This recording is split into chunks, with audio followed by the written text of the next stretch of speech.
Bonjour, nous sommes en 2014 dans le site de l'Institut Docteur Angélique dans une série de vidéos consacrées à la théologie mystique à travers un commentaire de l'Évangile selon Saint Jean. Et je voudrais aborder le dernier chapitre de l'Évangile selon Saint Jean, chapitre 21, l'apparition de Jésus lors de la pêche miraculeuse, et aussi la vocation de Pierre et de Jean. L'évangéliste Jean commence par prévenir en disant « Jésus a fait sous les yeux de ses disciples encore beaucoup d'autres signes qui ne sont pas écrits dans ce livre. Ceux-là ont été mis par écrit pour que vous croyiez que Jésus est le Christ, le Fils de Dieu, et pour qu'en croyant, vous ayez la vie en son nom. » Jean d'ailleurs conclura ce texte en répétant de nouveau cela. La quantité énorme de ce qu'il a fait avant de monter au ciel, de visible, afin de fonder l'Église, ne peut même pas être racontée. Et donc c'est au verset 25, il y a encore beaucoup d'autres choses qu'a faites Jésus.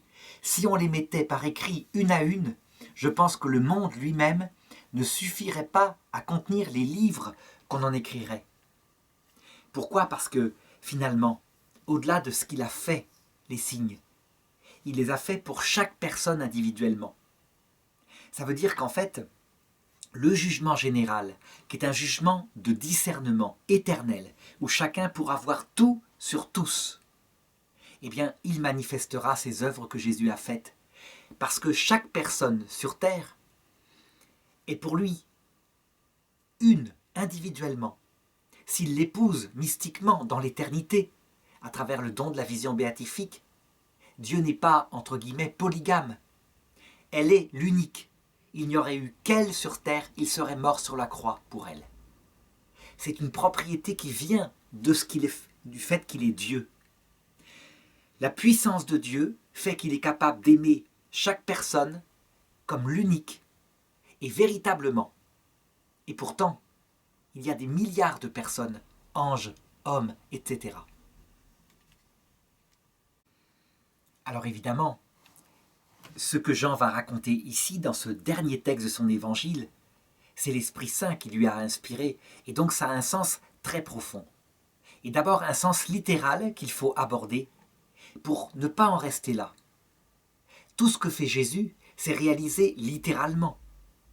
Mais il y a évidemment, comme c'est une parole de Dieu, un sens caché, allégorique, qui signifie énormément de choses, et ici, en l'occurrence, le devenir de l'Église. C'est ce qu'on va voir. Donc, chapitre 21, verset 1. Après cela, Jésus se manifesta de nouveau aux disciples sur le bord de la mer de Tibériade. Il se manifesta ainsi. Simon-Pierre, donc Jean le nomme Simon-Pierre ici, ce qui signifie que c'est une décision de l'homme, Simon. Et en même temps, elle va signifier quelque chose qui concerne Pierre, sa mission apostolique, de prince des apôtres, de symbole de l'Église. Simon-Pierre, Thomas, appelé Didyme, Nathanaël, de Cana en Galilée, les fils de Zébédée, donc Jean et son frère, et deux autres de ses disciples se trouvaient ensemble. Simon-Pierre leur dit « Je m'en vais pêcher ». Ils lui dirent « Nous venons nous aussi avec toi ». Ils sortirent, montèrent sur le bateau, et cette nuit-là, ils ne prirent rien. Alors, au sens littéral, je dirais que l'histoire est très très claire et très amusante. On pourrait dire que Pierre, il est comme un lion en cage. Il est en Galilée, il attend l'apparition de Jésus. Jésus leur a dit « Allez en Galilée, et là je vous apparaîtrai ». Et puis ça ne vient pas, ça tarde, c'est long, et donc il faut qu'il s'occupe. Alors il va s'occuper, il va s'activer, il va pêcher. Évidemment, ça, ce n'est que le sens littéral. Le sens profond, c'est Pierre. Pierre, il est là. Et la mer de Tibériade, c'est l'humanité. Elle contient la totalité des êtres humains.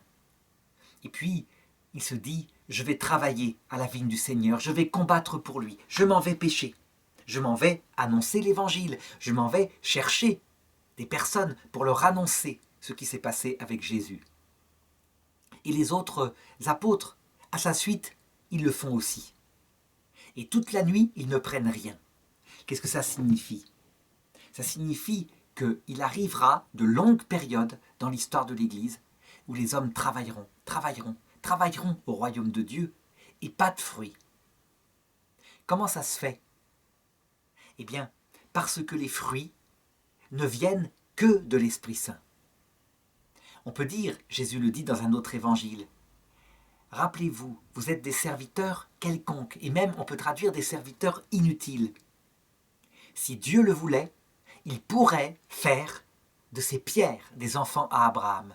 Ça veut dire qu'il lui suffirait d'envoyer une voix dans la conscience personnelle des hommes qui ne le connaissent pas, et ils découvriraient le Christ. Mais il ne veut pas faire cela. Il veut passer par ceux qui sont ses amis. Il a dit, c'est une phrase de l'évangile précédent, « Comme le Père m'a envoyé, moi aussi je vous envoie. » Allez annoncer, etc., au monde entier. Ce que Dieu, je dirais, peut faire par ses amis, toujours il le fera faire par ses amis. Ce que Dieu est obligé de faire lui-même, comme créer à partir de rien, ou comme créer la grâce sanctifiante, il le fait lui-même. Mais si ses amis peuvent annoncer la grâce sanctifiante, ou si ses amis peuvent procréer, ça veut dire donner le corps d'un enfant, eh bien Dieu lui-même, il bénira l'œuvre en donnant l'âme. De même, si ses amis peuvent annoncer l'évangile, ils ne portent pas de fruits, mais l'Esprit Saint, quand il le veut, bénira leur travail en donnant la foi à qui il veut. La mesure du don de la grâce, c'est le salut final, c'est pas le succès terrestre. Et donc, pour créer l'humilité, parfois, ils ne prennent rien. Et pour bien montrer qu'il faut que son message soit connu dans le monde entier, parfois, ils lancent le filet sur son ordre et ils prennent, et ils ne savent pas pourquoi les poissons viennent en quantité.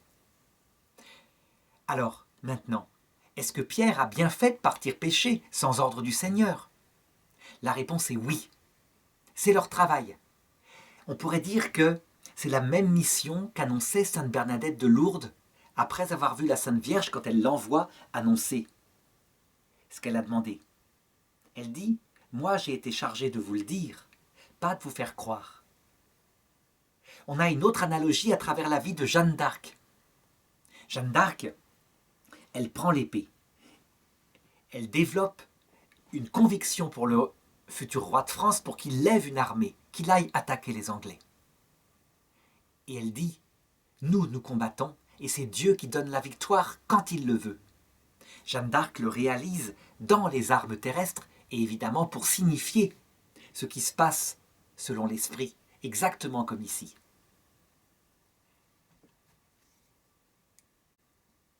Donc cela signifie que, dans l'histoire de l'Église, les apôtres devront toujours se lever et annoncer l'Évangile.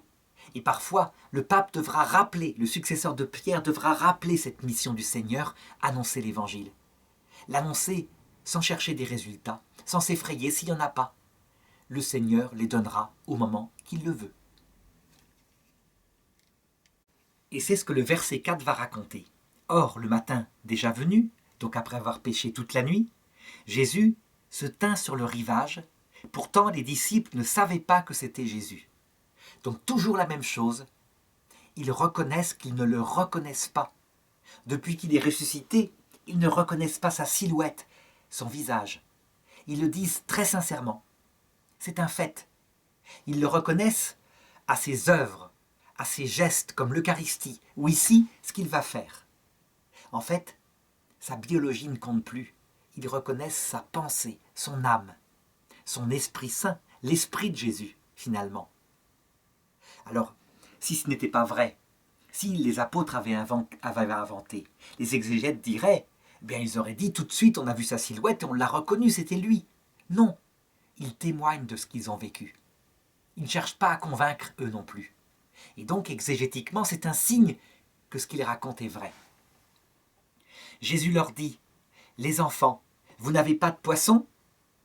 Ils leur répondirent, « Non. » Ils leur dirent, « Jetez le filet à droite du bateau et vous trouverez. » Ils le jetèrent donc, et ils n'avaient plus la force de le tirer, tant il y avait de poissons. Alors, on peut dire que ce geste-là qu'ils vont faire, immédiatement, ils savent que c'est Jésus, c'est évident. Ils reconnaissent d'autres pêches miraculeuses qui se sont passées au cours de leur vie apostolique. Mais ce que je voudrais voir ici, c'est ce que veut indiquer l'Esprit Saint, le sens allégorique de cela. Je me rappelle, quand j'étais jeune professeur de religion en France, j'avais un élève très profond et qui avait la caractéristique, étant en classe de terminale, d'avoir dit au début de l'année qu'il était atteint d'un cancer au cerveau, inguérissable. Et il venait tout de même en classe.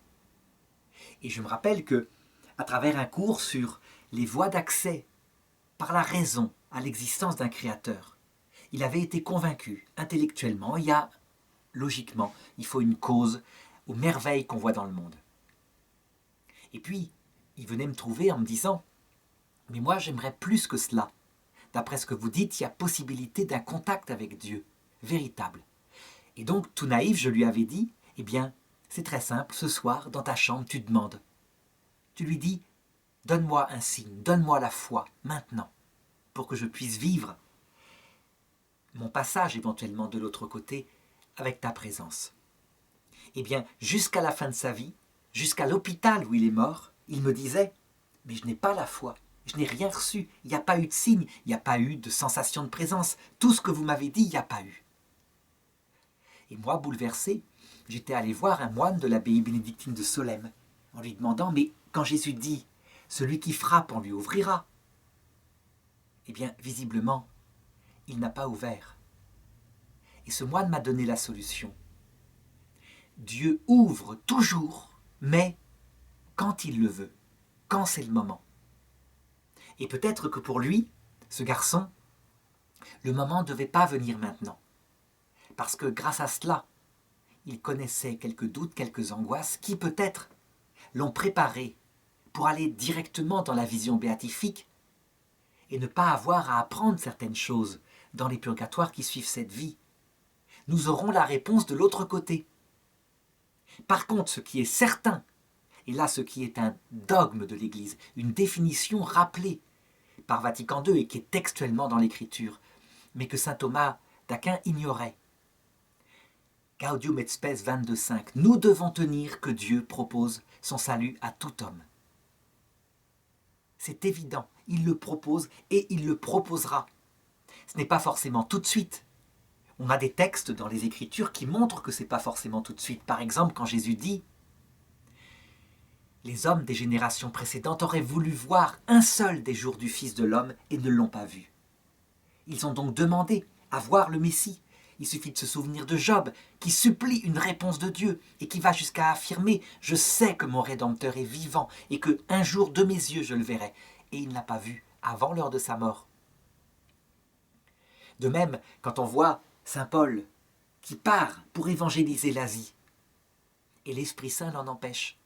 Donc le salut n'est pas proposé forcément tout de suite, mais toujours il est proposé, si ce n'est dans ce qu'on voit de la vie, alors à l'heure de la mort. Dans le passage qui est encore cette vie, qui est l'achèvement de cette vie. Et dont témoignent d'ailleurs les gens qui approchent la mort, quand ils voient cet être de lumière fantastique qui rayonne la vérité et l'amour, qui est accompagné de leurs proches décédés et qui les accueille de l'autre côté. Alors, si nous verrons les motifs qui fait qu'ils ne donnent pas tout de suite toujours la foi, par exemple que 2000 ans après Jésus, il y a encore des religions païennes, et même des chrétientés entières qui sont devenues musulmanes, donc qui ont régressé en ce qui concerne la relation à Dieu, passant d'une relation intime d'amour, d'amitié, à une relation de serviteur. On pourrait dire, il n'y a pas de logique. La seule logique de Dieu, c'est le salut éternel. Ce n'est pas la victoire terrestre forcément. Tenez un exemple. Imaginons par exemple une chrétienté tellement puissante, qui se répand partout, dans tout le peuple, qu'elle devient orgueilleuse. Elle se transforme en une civilisation chrétienne, avec des réalisations, des bâtiments. Et les gens, loin de développer de l'humilité et de l'amour, de la contemplation, développent de la fierté civilisationnelle, la certitude d'avoir raison, du mépris pour les autres civilisations. Eh bien, cette religion chrétienne-là, à cause de son pouvoir, peut devenir une tour de Babel. Alors Dieu, qui voit que des âmes peuvent se perdre, parce qu'ils n'aiment pas le Christ, ils aiment la civilisation de leur enfance. Et ils la défendent, quitte à tuer ceux qui s'y opposent. Alors Dieu peut les livrer à une division, à un schisme. On en a un exemple dans l'Ancien Testament avec Salomon. Israël uni sous le règne du roi Salomon. C'est l'Église. Dans sa jeunesse, une très grande sainteté de Salomon. Il demande la sagesse plutôt que l'argent, et du coup il obtient la sagesse et l'argent. Et puis à 40 ans, comblé d'argent, il devient un être cynique, que peut-être la tradition exprime par le livre de Qoéleth. Tout est vanité. J'ai essayé l'alcool pour voir si je garderais ma sagesse, je l'ai gardée. Et la Bible le décrit vers la fin de sa vie, comme on pourrait dire, un vieux cochon, plein d'argent, plein de cynisme, au point que quand le Seigneur envoie le prophète pour lui dire « Parce que tu as fait cela, parce que tu as adoré les idoles de tes femmes, de tes 1000 femmes, ton royaume sera divisé, mais pas de ton vivant par égard pour ton père David, après ta mort. » Eh bien, on a l'impression que Salomon pense « Après moi le déluge ». On le voit quand la sainte religion, symbolisée ici par Salomon dans sa gloire, conduit les âmes à la perte, alors Dieu divise, s'il le faut. De même, il peut donner une absence de croissance à son Église ou à notre propre vie intérieure parce que nous développons de l'orgueil. Nous attirer dans un piège, nous individuellement, pour nous faire tomber s'il le faut, ça paraît choquant. Mais là encore, l'Ancien Testament le signifie. À propos du roi Achab, qui est le symbole de notre âme, le roi d'Israël, Achab. Orgueilleux comme tout. Dieu lui propose un signe, il dit non, je n'en veux pas, je n'ai pas besoin. Il me suffit de croire. Et Dieu voit son âme. Alors, dans le conseil de Dieu, où sont les anges, où est l'Esprit Saint, Dieu demande, qui fera tomber Achab dans un piège? Qui se fera mensonge pour que Achab aille combattre le prince Untel et du coup qu'il y périsse? Alors, certains du conseil, comme des anges, disent ceci, d'autres cela, et l'Esprit Saint se prononce, moi j'irai. Et je me ferai esprit de mensonge par tous ces prophètes pour que Achab attaque son ennemi et qu'il périsse au combat.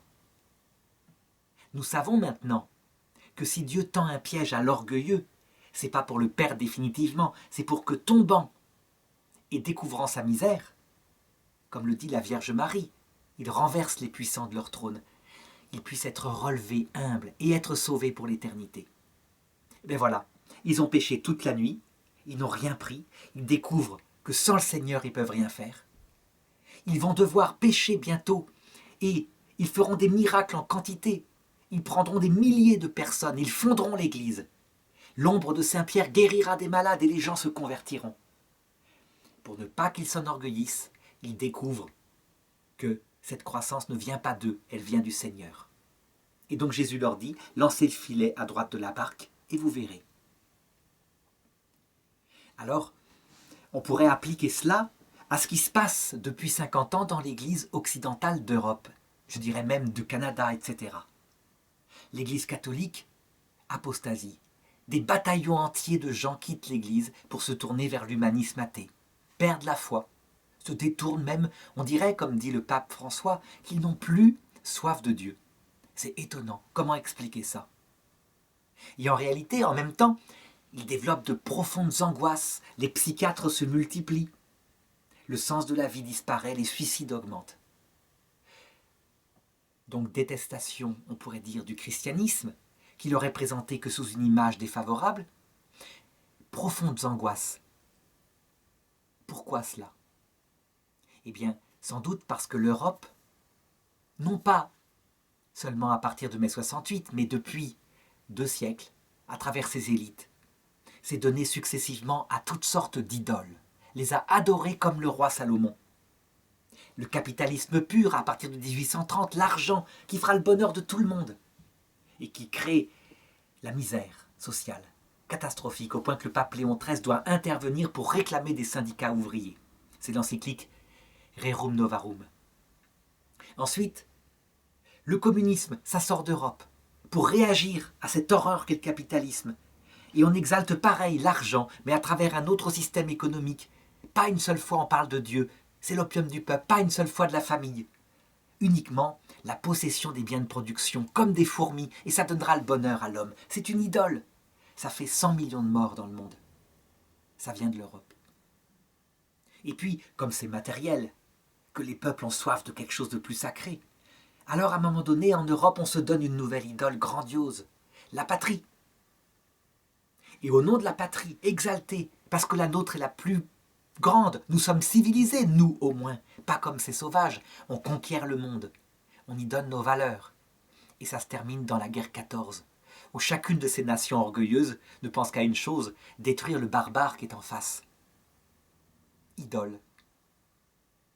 Comme l'un des partis a perdu, forcément, dans une telle guerre, alors il s'exalte encore plus dans son orgueil. Et c'est plus seulement la patrie, c'est la race. La race au-dessus de tout. Et il fait la guerre au monde entier, 6 ans, jusqu'à éliminer des races entières. Idole inimaginable, barbarie incompréhensible, ultima pugna, comme disait le bienheureux Franz Stock, un abbé allemand, en considérant cette faute ultime, jamais vue. Et cette fois, l'orgueil de l'Europe va y mourir, ne va plus croire en elle, l'Europe. Ne va plus croire en elle, pas du tout. Elle ne croit plus dans son sens de l'exaltation de la patrie, mais elle croit toujours dans sa sublime intelligence, puisqu'elle invente une nouvelle idole, avec mai 68, le plaisir, la consommation, le plaisir solitaire, égoïste. Mon corps, ma vie, mon individu, au-dessus de tout. Et le divorce, et l'avortement, l'hédonisme. Et cette génération se croit plus intelligente que toutes les autres, parce qu'elle, au moins, n'est pas tombée dans le culte du fascisme, de la patrie, etc. Elle va rejeter Dieu, l'amour de son pays, la famille elle-même, pour se retrouver devenue âgée, avec la solitude, l'angoisse et plein d'argent. Dieu laisse faire. Il laisse faire jusqu'au bout.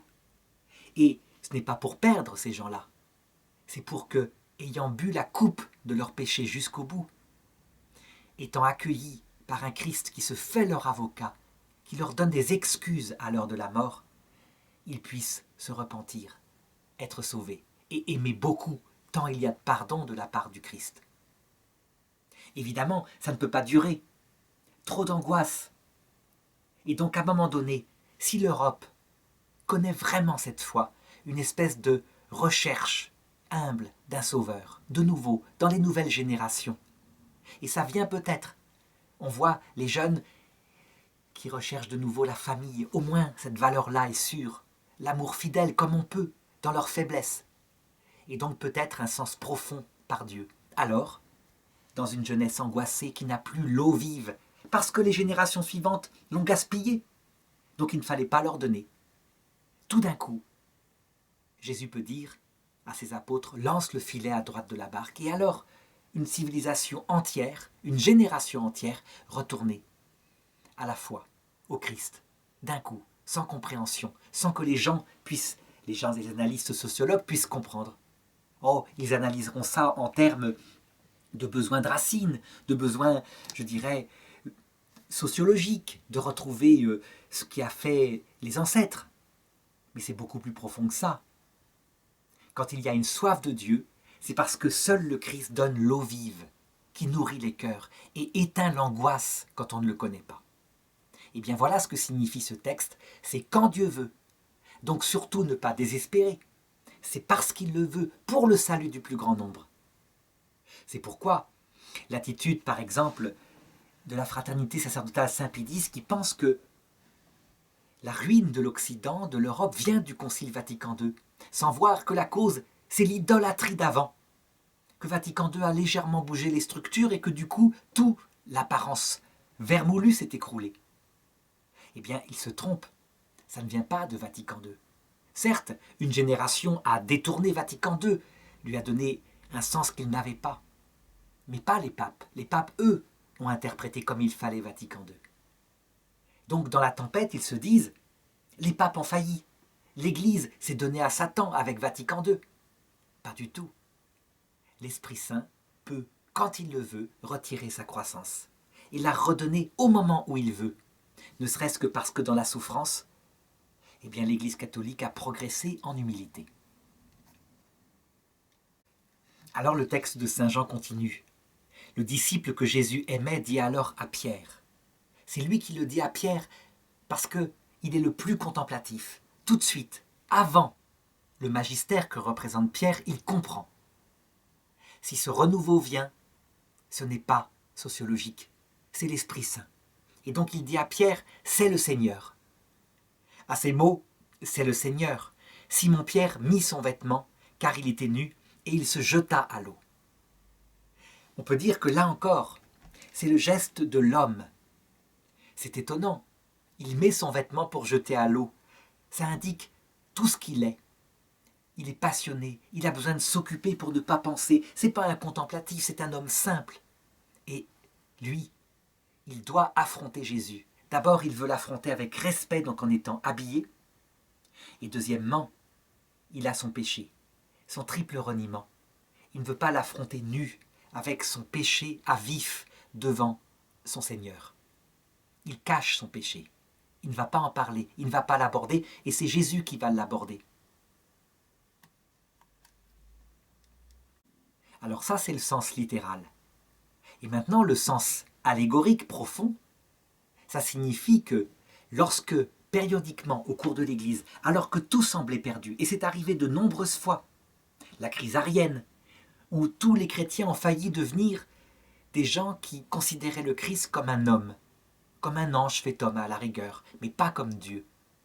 Il n'y avait plus que quelques évêques catholiques, et tout d'un coup, tout repart, incroyablement. Eh bien, Pierre peut dire « c'est le Seigneur », une fois que les contemplatifs lui ont dit « c'est le Seigneur, c'est l'Esprit Saint ». Il protège son Église. La vérité triomphe alors qu'elle semble perdue. On peut dire la même chose, par exemple, après la Révolution française.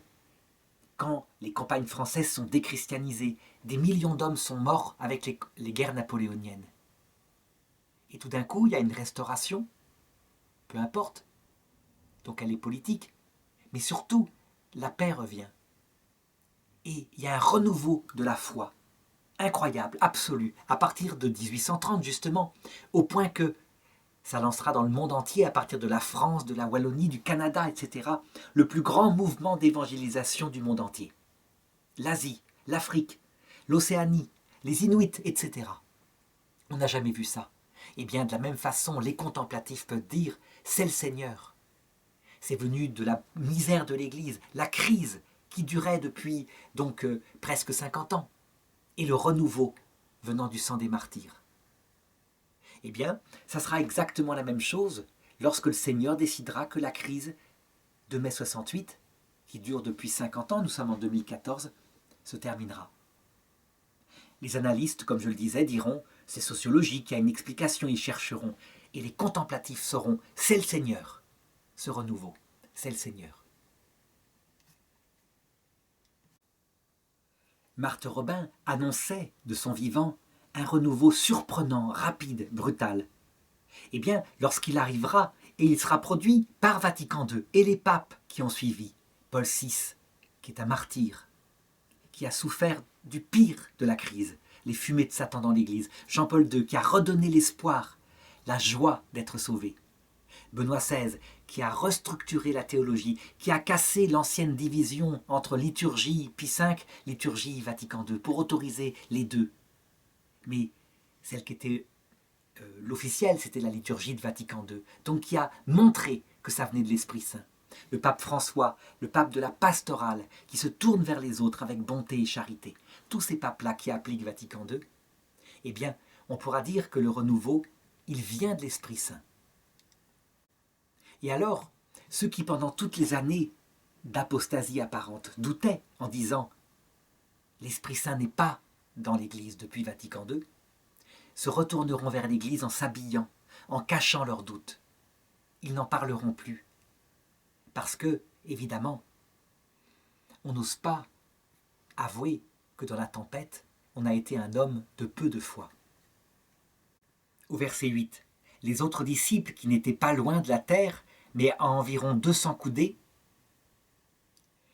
vinrent avec la barque, traînant le filet de poisson. Une fois descendus à terre, ils aperçoivent, disposé là, un feu de braise, avec du poisson dessus et du pain. D'où lui vient ce poisson à Jésus? Eh bien, il le crée s'il le faut, comme à la multiplication des pains et des poissons. Et là, ils se souviennent, c'est le signe qu'il avait fait devant une foule affamée. Jésus leur dit, apportez de ces poissons que vous venez de prendre. Alors Simon-Pierre monta dans le bateau et tira à terre le filet plein de poissons, plein de gros poissons, 153. Et quoiqu'il n'y en eût tant, le filet ne se déchira pas.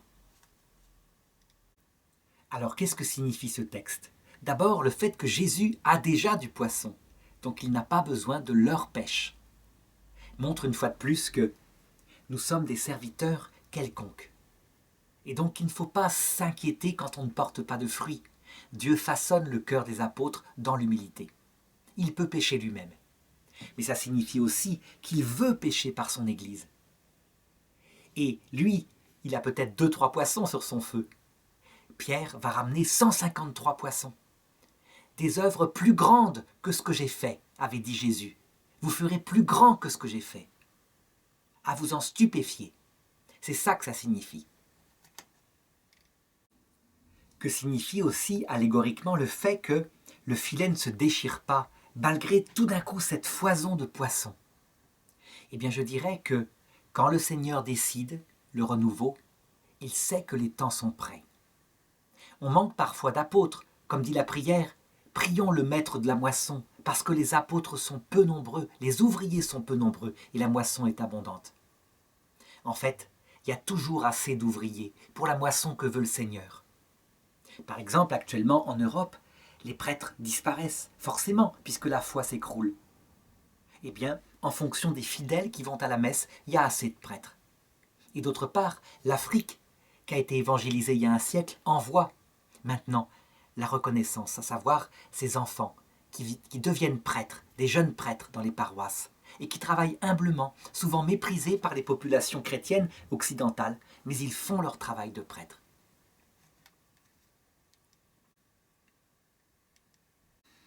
Alors on le voit dans cette première partie du texte, on peut dire que c'est tout l'effort apostolique, tout le travail, l'esprit qui doit accompagner l'apostolat qui est indiqué par Jésus. C'est pas facile.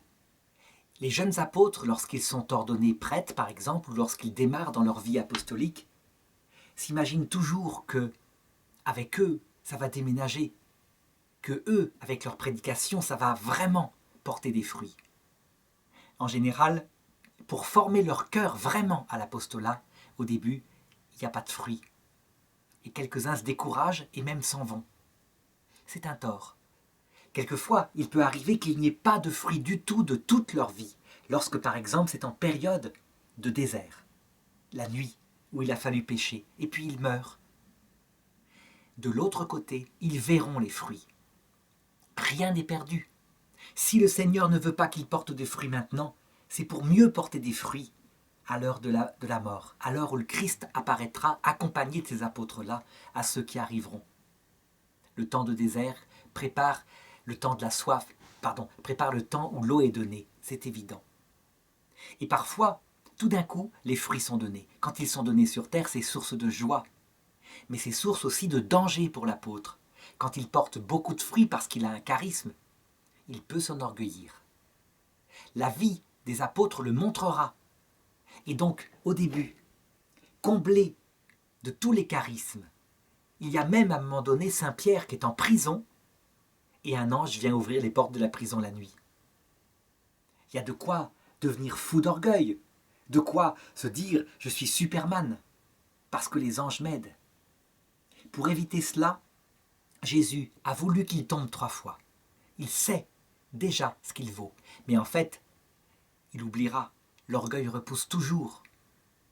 Quand on oublie les souffrances, il revient. Et donc vers la fin de sa vie, Pierre sera de nouveau mis en prison. et il sera martyrisé. Et cette fois, aucun ange ne lui apparaîtra. Il vivra ça dans une nuit totale de son intelligence, dans la honte aussi d'avoir voulu fuir Jérusalem. Pardon, d'avoir voulu fuir Rome pour sauver sa vie. Par cette épreuve-là et cette chute, le Seigneur façonnera en lui un cœur modeste, un cœur repentant. Et donc, dans la suite du texte, on peut dire que c'est la vocation au sens littéral de Pierre et de Jean qui vont être annoncés par Jésus. Jésus leur dit « Venez déjeuner ». Aucun des disciples n'osait lui demander « Qui es-tu ?» sachant que c'était le Seigneur. Donc encore une fois, ils ne le reconnaissent pas physiquement et ils l'avouent dans le texte. Jésus vient, il prend le pain, il le leur donne, et de même pour le poisson. Ce fut la 3e fois que Jésus se manifesta aux disciples, une fois ressuscité d'entre les morts. Donc saint Jean raconte les 2 premières fois. La première, c'est quand Thomas n'est pas là, qu'il n'est pas présent, et qu'il demande, évidemment, après avoir une apparition, et de mettre son doigt dans le côté pour vérifier que c'est Jésus. Cette apparition viendra 8 jours plus tard, c'est la 2e apparition. Et la 3e apparition est racontée par Luc au chapitre 24, verset 13-35. Et nous l'avions étudié dans une vidéo précédente. Quand ils eurent déjeuné, Jésus dit à Simon-Pierre, « Simon, fils de Jean, m'aimes-tu plus que ceci ?» Le terme grec est important. Agapé. Jésus lui demande, « Est-ce que tu m'aimes de charité? Est-ce que tu m'aimes comme je vous ai aimé, de cette vie surnaturelle que j'ai prêchée ?» C'est très fort ce que lui demande Jésus. Il le regarde dans les yeux. Et Pierre, évidemment, ne va pas oser répondre comme cela. Il sait ce qu'il a commis. Quelques semaines plus tôt. Pierre lui répondit, « Oui Seigneur, tu sais que je t'aime. » Et là, Pierre emploie le terme « philia ». Je t'aime d'amitié. Je donnerai ma vie pour toi tellement je t'aime d'amitié. Pierre répond humblement, par un amour humain dont il s'estime seul capable. Jésus lui dit « Sois le berger de mes brebis ». Devant sa réponse, il lui confirme, malgré sa triple trahison, son rôle qui lui indiquera tout au long de cette vie. Quand il lui dit « Sur cette pierre, je fonderai mon église », on peut dire qu'on n'a pas plus de texte au sens littéral qui montre que Pierre a un rôle particulier. Je sais que les protestants ont protesté justement contre ce rôle de Pierre. Mais en réalité, au sens littéral, on ne peut pas nier. Il n'y a pas de sens littéral plus clair que la mission de Pierre. Partout, il y a peut-être 5-6 textes précis dans l'Évangile. Verset 16. Jésus lui dit à nouveau une 2e fois, « Simon, fils de Jean, m'aimes-tu » Et encore une fois, Jésus emploie agapé. « Oui, Seigneur, lui répond Pierre, tu sais que je t'aime. » Jésus lui dit, « Sois le berger de mes brebis. »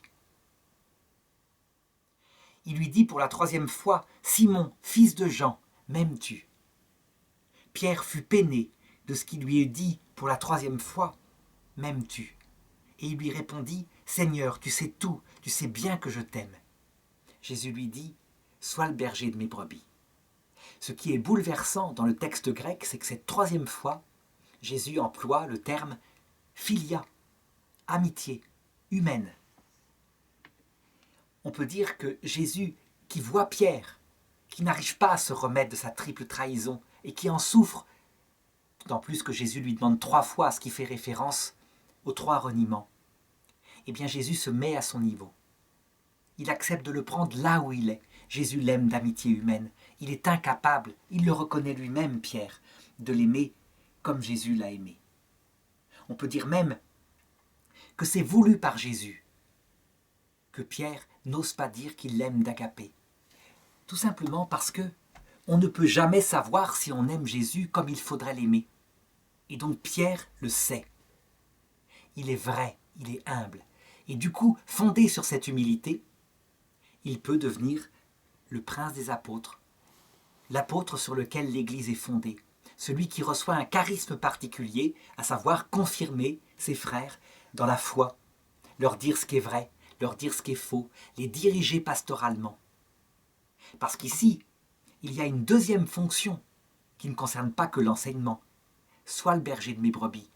Pierre devient celui qui est le berger, en tête du troupeau, de tout le troupeau de l'Église, pour lui indiquer la direction.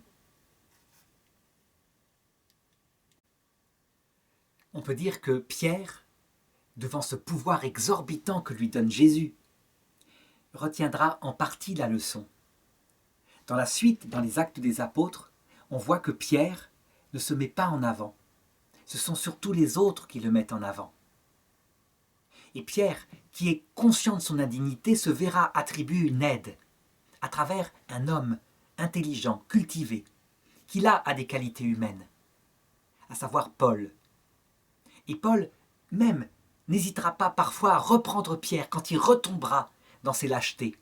Par exemple, en se servant de son charisme donné par Jésus au concile de Jérusalem, il affirmera, et le concile se mettra à sa parole, qu'il n'y a pas besoin, il n'y a plus besoin de suivre la loi juive. Eh bien, un peu plus tard, saint Paul le surprendra en train de se comporter en juif avec des juifs, et là, il le reprendra en face, en lui faisant le reproche, en disant « Tu troubles les frères, tu dis qu'il ne faut pas suivre la loi juive, et là, tu la suis. » De même, par la suite, les successeurs de Pierre, Lin, Clay, Clément, Sixte, se comporteront très humblement. Ce seront des petits prêtres de Rome qui souvent dureront peu de temps sur le siège de Pierre parce qu'ils seront exécutés par les Romains. Ils seront tous plus ou moins martyrs. Mais ils prendront leur rôle surtout de pasteurs. Ils essaieront de faire au mieux sans se mettre en avant. Ils se feront les serviteurs des serviteurs. Et c'est ça que voulait Jésus. Le rôle de premier de Pierre, c'est pas de dominer seulement. Certes, il doit donner des orientations, il a cette fonction. Mais c'est d'abord d'être le serviteur des brebis. On peut même dire que Pierre ne réalisera pas lui-même très bien cette vocation. Il est pécheur, il est faible, il retombera. Mais ça, je l'indiquerai tout à l'heure en commentant la suite du texte.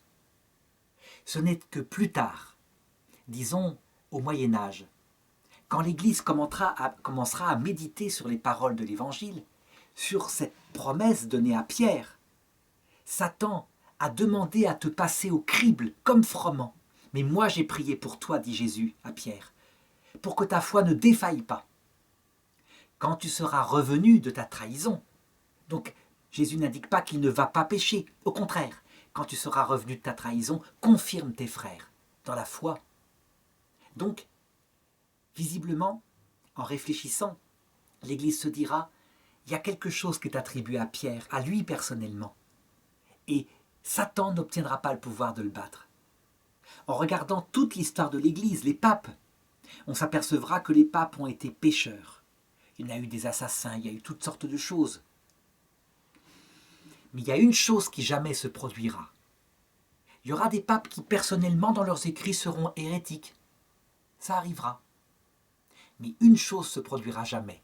Un pape qui, de sa chair de Pierre, ça veut dire non pas comme Simon, mais comme Pierre, parlant en tant que pape, quand il proclamera ce qu'est la vérité de la foi, jamais, jamais, on verra un successeur de Pierre se tromper.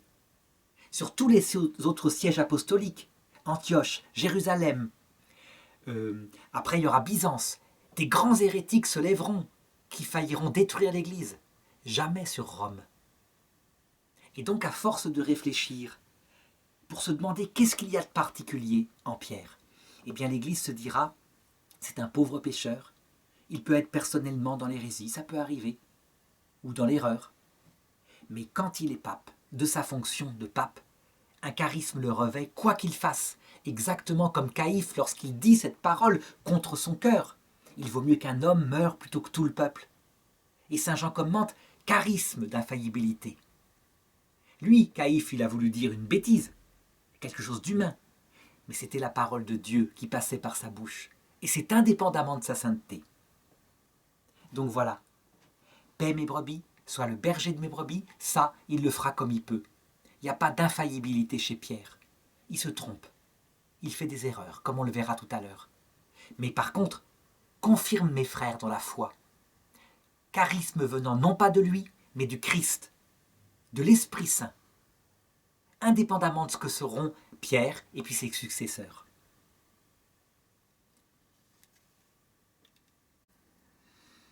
Alors devant cette humilité de Pierre qui reconnaît n'aimer que d'amitié Jésus, être incapable de l'aimer surnaturellement, il se verra confié et confirmé dans sa mission. Et à ce moment-là, à partir du verset 18, Jésus va prophétiser. Et c'est un texte que très peu de gens commentent parce qu'on ne comprend pas. Pourtant, il est assez simple. Comme toujours, au sens littéral, il va d'abord annoncer l'avenir de Pierre comme individu et l'avenir de Jean comme individu. En vérité, je te le dis, quand tu étais jeune, tu mettais toi-même ta ceinture et tu allais où tu voulais. Quand tu auras vieilli, tu étendras les mains. Tu étendras les mains. C'est le geste de la crucifixion. Un autre te ceindra et te mènera là où tu ne voudrais pas. Et Jean commente en disant « Jésus signifiait en parlant ainsi le genre de mort par lequel Pierre devait glorifier Dieu. Ayant dit cela, il lui dit « Suis-moi ». Alors évidemment, les exégètes ont remarqué que quand saint Jean a écrit son texte, Pierre était très probablement déjà mort martyr depuis longtemps à Rome. Et on sait ce qui s'est passé. La tradition l'a toujours raconté de la même façon. Il est devenu évêque de Rome, Paul l'a suivi, et Néron, à un moment donné, a dû se confronter à une accusation d'avoir incendié Rome pour ses poésies, sa folie. Peut-être n'était-il pas coupable. Toujours est-il qu'il trouva un bouc émissaire, à savoir cette secte pernicieuse dont se méfiaient les gens, et qui, dans des caves, dans des coupes, prenait le sang des enfants, l'offrait en sacrifice à leur Dieu. C'étaient les chrétiens. Évidemment, tout ça, c'était des rumeurs. C'était pas le sang d'enfant, c'était le sang de Dieu, le sang du Christ, donc du vin. Toujours est-il que Néron décida l'exécution des chrétiens. Pierre, en ce qui le concerne, essaya de fuir ce martyre, et ainsi se réalisa la parole que lui avait dite Jésus. Il t'emmènera là où tu ne voudrais pas. Il se déguisa en mendiant, il sortit de Rome. Et c'est à ce moment-là qu'il rencontra Jésus, qui montait vers Rome. Et il comprit, quand Jésus lui dit « Où vas-tu, Pierre ?» qu'il fallait qu'il meure avec son troupeau. Tout honteux, il retourna à Rome, où il fut arrêté très vite par la garde des Romains. Et devant la honte de ce qu'il avait fait, lorsqu'il fut crucifié sur la montagne du Vatican, il demanda humblement d'être crucifié la tête en bas parce qu'il n'était pas digne du Seigneur, il ne l'aimait que d'amitié. Il était incapable de l'aimer d'agapé. Il l'avait toujours reconnu, et là, une fois de plus. Il mourut donc de façon pitoyable, la tête en bas. C'est la croix à l'envers, que souvent, à tort, quand elle est représentée derrière le pape, certains disent être la croix de Satan, la croix renversée. Non, c'est la croix de Saint-Pierre, tout simplement. De même que la croix de Saint-André est un X parce qu'il fut crucifié comme cela. On peut dire donc que la prophétie de Jésus marche pour ce qui concerne Pierre. Il annonce véritablement sa mort. Mais évidemment, si ce texte ne parlait que de la petite personne de Pierre, il ne serait pas ce qui est habituellement une parole de Dieu. Il y a un sens plus profond. Mais ça, nous le verrons tout à l'heure. D'abord, la suite du texte. Se retournant, Pierre aperçoit, marchant à leur suite, le disciple que Jésus aimait, donc c'est Jean, qui ne donne jamais son nom. Ça veut dire, en fait, dans sa perspective, pas seulement un acte d'humilité, mais qu'il veut signifier tout homme qui prend Marie et qui la fait sienne. Donc qui est plus proche de Jésus, parce qu'il passe par la contemplation de la Vierge Marie. Celui-là même qui, durant le repas, s'était penché sur sa poitrine et avait dit « Seigneur, qui est-ce qui te livre ?» Donc l'identification est faite. Dans les autres évangiles, on sait que c'est Saint Jean. Le voyant donc, Pierre dit à Jésus, « Seigneur, et lui ?» Jésus lui répondit, « Si je veux qu'il demeure jusqu'à ce que je vienne, que t'importe? Toi, suis-moi. » Le bruit se répandit alors chez les frères que ce disciple ne mourrait pas, sous-entendu, ne mourrait pas avant le retour du Christ. Mais saint Jean rectifie et il dit, « Or Jésus n'avait pas dit à Pierre, il ne mourra pas, mais si je veux qu'il demeure jusqu'à ce que je vienne. » C'est ce disciple qui témoigne de ces faits et qui les a écrits, et nous savons que son témoignage est véridique. Donc, quelle fut la mort de saint Jean? Eh bien, Jean est le seul parmi les apôtres qui est mort dans son lit de vieillesse. Oh, il a eu des ennuis. À un moment donné, lorsqu'il était à Éphèse, c'est là qu'il s'était établi comme évêque, comme il prêchait très simplement, très humblement, il fut déporté à cause de la foi sur l'île de Patmos par les Romains. Et c'est là qu'il eut la vision bouleversante de l'Apocalypse, donc de ce qui allait arriver bientôt, le sens des épreuves en particulier, le sens de la souffrance, le sens du silence de Dieu. Tout ça lui fut redonné sous forme symbolique pour tous les temps, pour tous les lieux, et aussi pour la fin du monde. Bouleversé par cela, lorsqu'il revint à Éphèse, il décida d'écrire lui-même le récit des événements. Et puis, un jour, dans son lit, il mourut. Le Seigneur vint le chercher. À cette époque-là, avant sa mort, dans les années, disons, 80 après Jésus-Christ, les chrétiens qui étaient la deuxième génération se disaient « Il est vivant, donc le Christ va revenir bientôt, il doit revenir avant sa mort, c'est le dernier apôtre. » Et on voit que sans arrêt, ça se reproduit de la même façon. Je me rappelle que j'entendais parler d'une apparition, je crois que c'était San Damiano ou peut-être une autre, où il était dit « Le retour du Christ et le grand signe sera donné avant la mort du dernier voyant. » Et puis le dernier voyant vient de mourir. Et donc, c'est exactement la même situation qu'à l'époque de saint Jean. En fait, saint Jean précise le sens du texte. Il ne dit pas qu'il ne mourrait pas, mais s'il me plaît qu'il demeure jusqu'à ce que je vienne.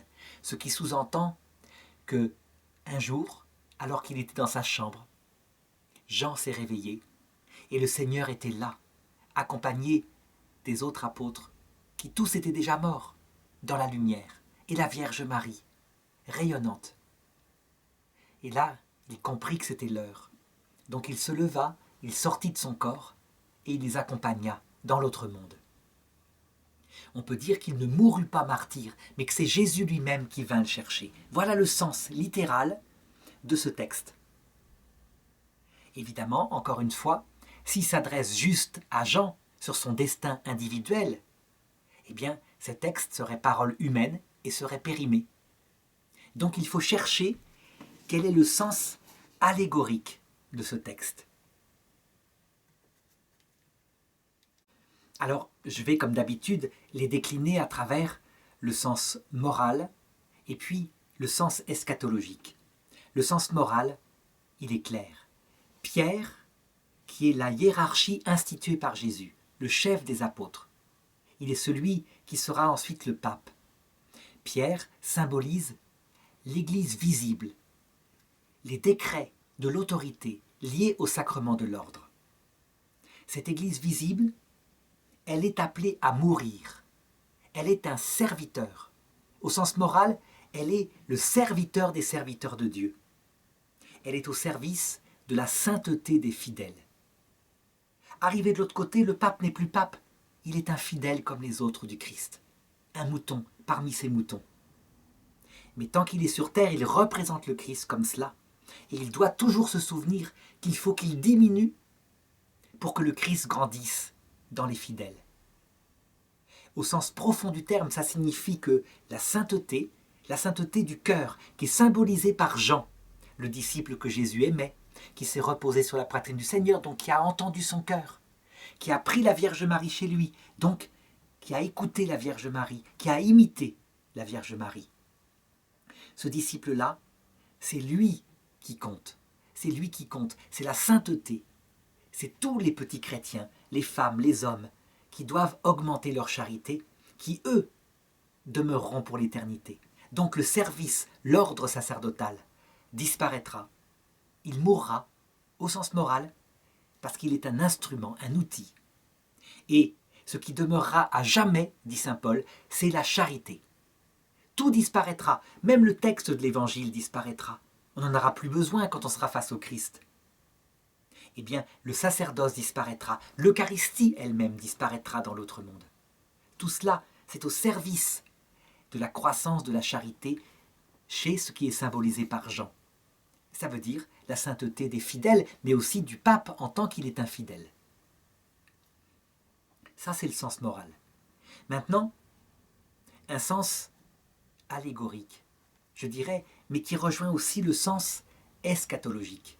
Donc ce qui doit se passer à la fin du monde, à la fin de l'Église. Il est évident que Pierre signifie symboliquement la totalité des temps, la totalité des successeurs de Pierre. Les protestants disent, mais non, il n'y a pas de successeur de Pierre. Ça concernait que Pierre et donc c'est périmé. Non, non. Les apôtres, leur premier acte, lorsque Jésus sera parti, ce sera de nommer un successeur à Judas. Ils fondent la succession apostolique pour que ça se répande à travers tous les temps jusqu'à la fin du monde.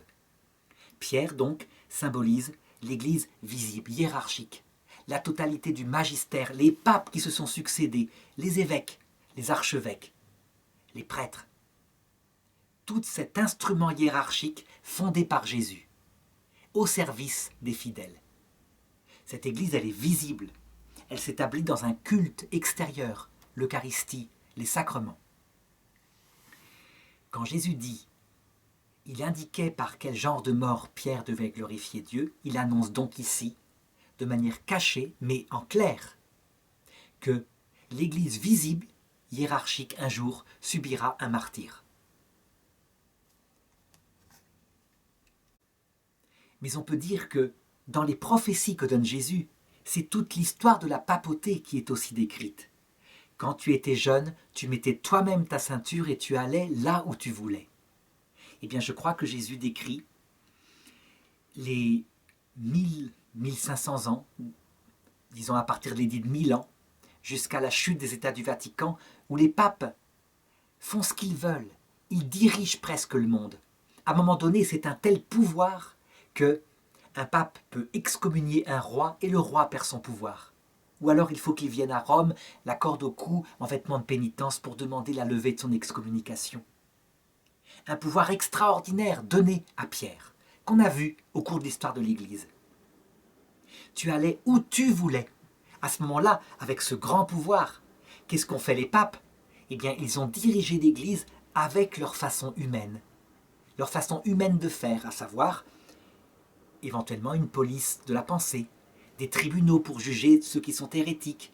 Donc une façon qui consiste à créer pour conduire les brebis au salut, parce que c'est tout de même la mission du pape, des barrières d'acier, de fer, que les brebis suivent le bon chemin, que si des loups viennent, on puisse les exécuter, que si une brebis trouble les autres brebis, elle soit punie, sanctionnée gravement. Dans la façon de faire humaine de Simon, le berger est derrière les brebis, il les pousse. Et elles entrent dans le salut. Eh bien, Jésus l'a permis. Il faisait ce qu'il voulait. Et ça a marché. Ça a bien sûr suscité beaucoup de révoltes chez certaines brebis. Et l'Église s'est divisée plusieurs fois quand Pierre était trop orgueilleux. Et Jésus annonce la suite. Quand tu seras devenu vieux, un autre te mettra ta ceinture et t'emmènera là où tu ne voudrais pas. Eh bien, je pense que la première fois où ça s'est réalisé, c'est sans doute avec le pape Pie VII, la Révolution française, quand l'empereur Napoléon l'a enlevé pour le faire sacrer à Fontainebleau ou à Paris. Premier signe de cela.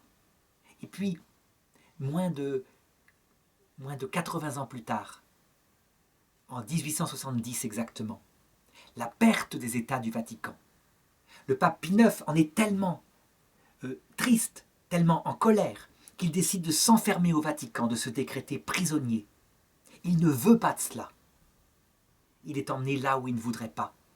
On raconte que Saint Jean Bosco, qui est le Jean de l'époque, Jean, le contemplatif, vint le voir et lui dit « Très Saint-Père, n'excommuniait pas, laissez faire.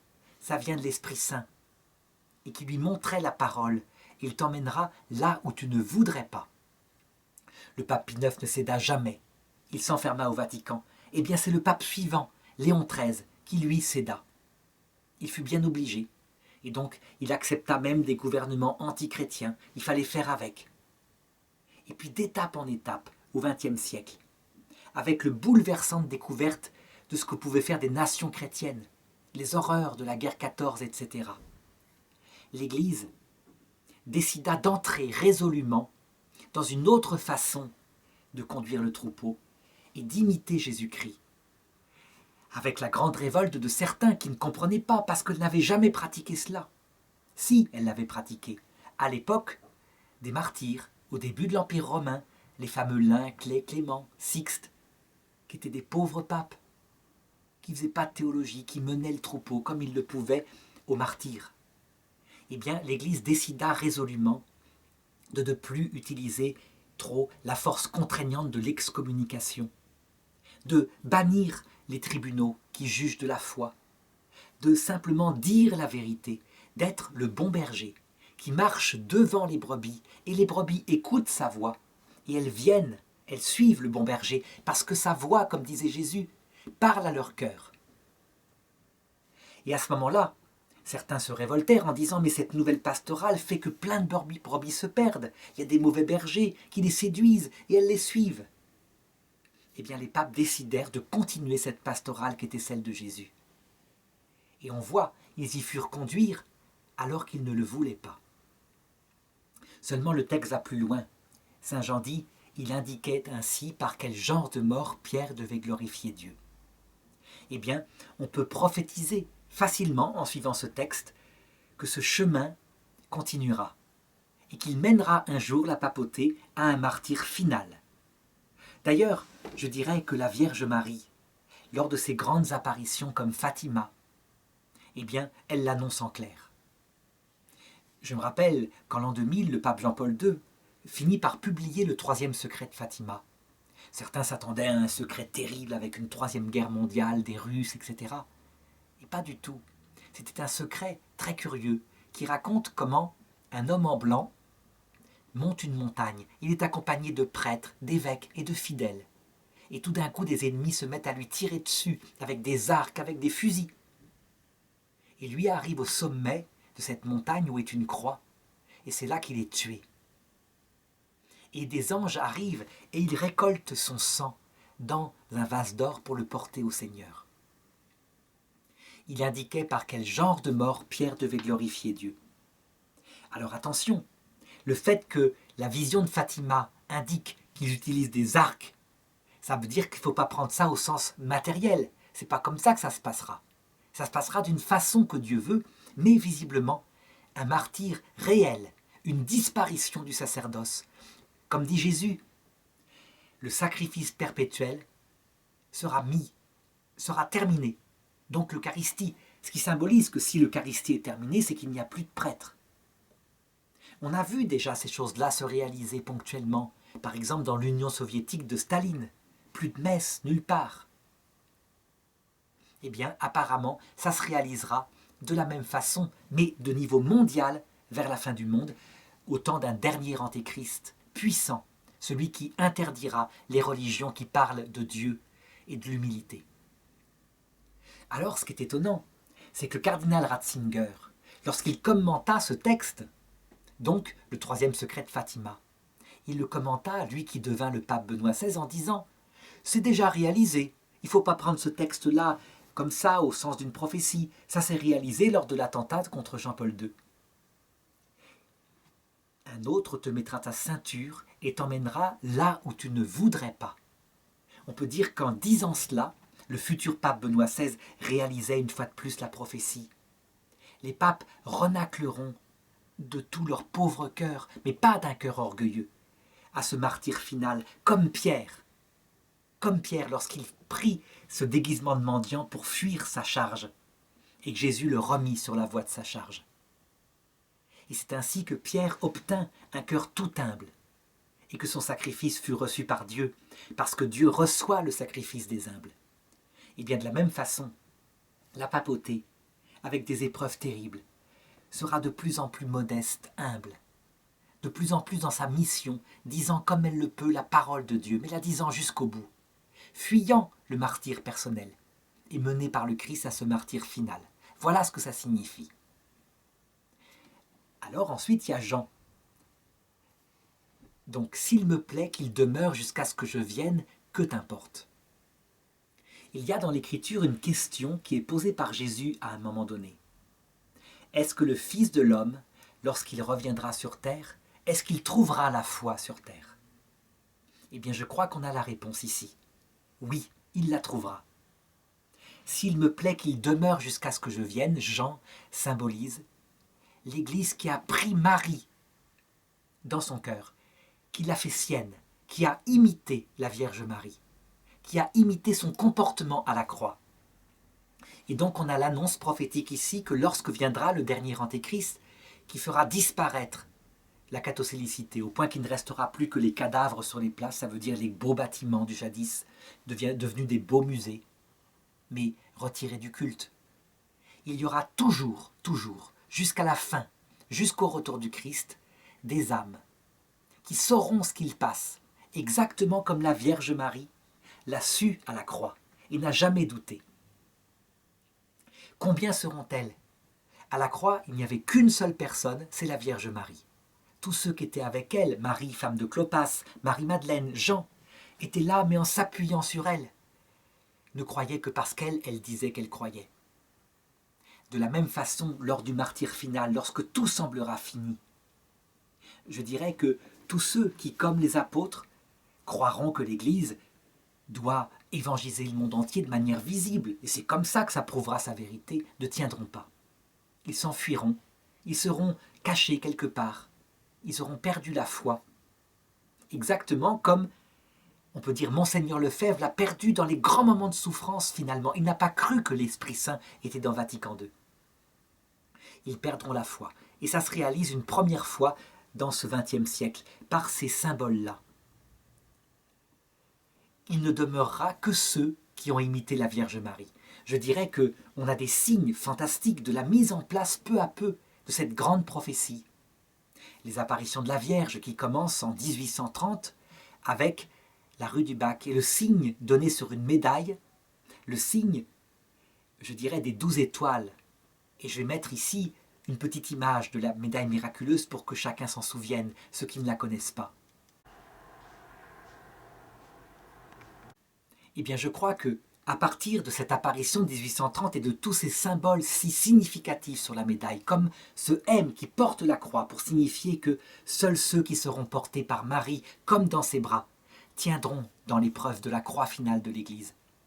C'est ce qu'avait annoncé Saint Louis-Marie Grignon de Montfort. Les apôtres des derniers temps seront des hommes humbles, des hommes de la Vierge Marie. Ils annonceront le Christ comme nourri de son lait, avec ces mêmes paroles. Ils l'annonceront à travers cette prédication du martyre final de l'Église.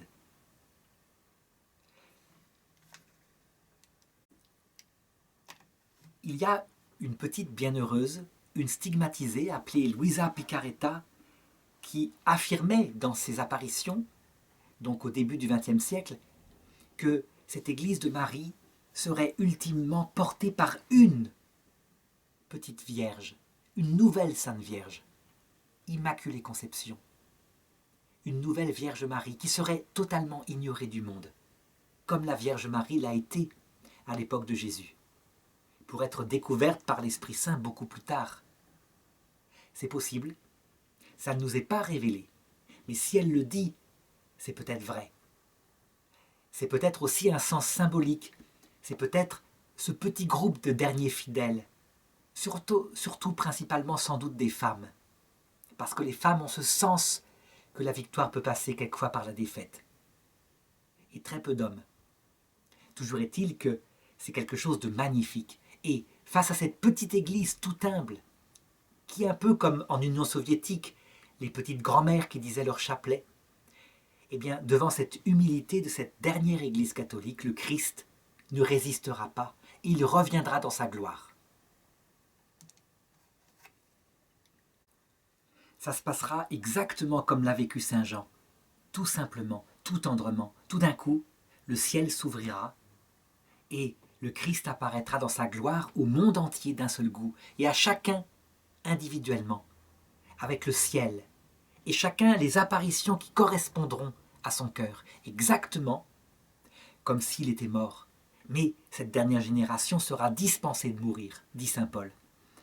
Elle sera emmenée avec le Christ, pour ceux qui, en tout cas, auront accepté de se tourner vers le Messie, de l'aimer de tout leur cœur, et ils rejoindront ceux qui sont déjà morts. Alors aura lieu la résurrection, et l'humanité entière sera réunie dans le monde nouveau. Ce sera l'Église éternelle, l'Église du Christ. Unie dans la vision béatifique par la charité, cette charité tout humble, qui sera le ciment du ciel.